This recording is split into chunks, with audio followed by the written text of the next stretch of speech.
Bonjour et bienvenue sur DigiSchool. Je suis Marion, votre professeur d'anglais. Aujourd'hui, nous allons voir l'expression écrite et la conversation.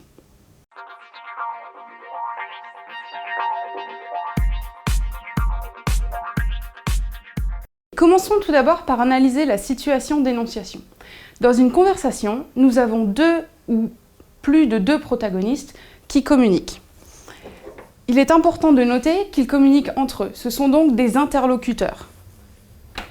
Ici, nous avons un personnage qui est manifestement heureux et un autre qui a l'air surpris.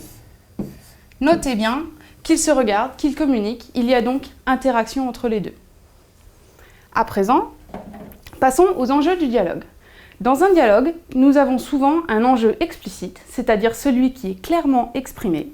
Par exemple, si vous êtes abordé par des policiers qui vous demandent en anglais « Hello, we would like to ask you a few questions », l'enjeu explicite est simplement le fait qu'ils veulent vous poser des questions. Néanmoins, derrière ces questions, il y a un deuxième enjeu, qui est un enjeu implicite, ici. Sous-entendu, s'ils viennent vous poser des questions, c'est parce qu'ils vous croient suspect. You are one of the main suspects.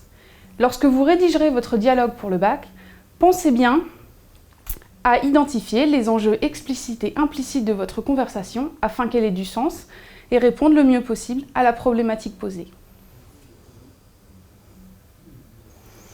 Quelques conseils maintenant pour une conversation efficace. N'oubliez pas que vos personnages communiquent et qu'ils ont une personnalité qui leur est propre. Adaptez donc leur voix et leurs répliques afin qu'elles soient les plus crédibles possibles. Un adolescent ne s'exprimera pas comme un avocat chevronné, un enfant ne s'exprimera pas de la même manière qu'une personne adulte. D'autre part, je vous l'ai déjà signalé, mais insistez bien sur l'interaction entre vos personnages. Elle peut être verbale, comme par exemple un personnage qui répond « Oh, really ?» or « Do you think so ?» après la réplique d'un autre, ou tout simplement une réaction verbale, un personnage qui se lève et s'éloigne, un personnage qui frappe du poing sur la table parce qu'il est agacé, un personnage qui se met à pleurer parce que la conversation l'a ému. Pensez bien à insister sur cette interaction, elle donnera de la qualité à votre dialogue. Enfin, pensez au rythme. J'ai insisté jusqu'à présent sur la crédibilité de votre dialogue. Néanmoins, c'est de la fiction.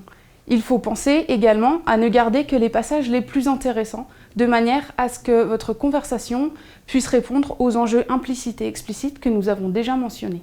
En conclusion, pensez bien à vous appuyer sur une bonne analyse de la situation d'énonciation, de manière à bien identifier qui sont les personnages, quels sont les enjeux explicites et implicites de leur conversation, ce qui vous permettra de construire un dialogue efficace, avec une mise en scène réaliste, des voix crédibles pour chaque personnage, et enfin un dialogue qui progresse de manière à avoir du sens. Voilà, c'est tout pour ces quelques conseils sur la construction d'une conversation. J'espère que cette vidéo vous aura été utile. N'hésitez pas à consulter les autres vidéos ou fiches de cours disponibles sur DigiSchool sur le sujet. Au revoir et à bientôt.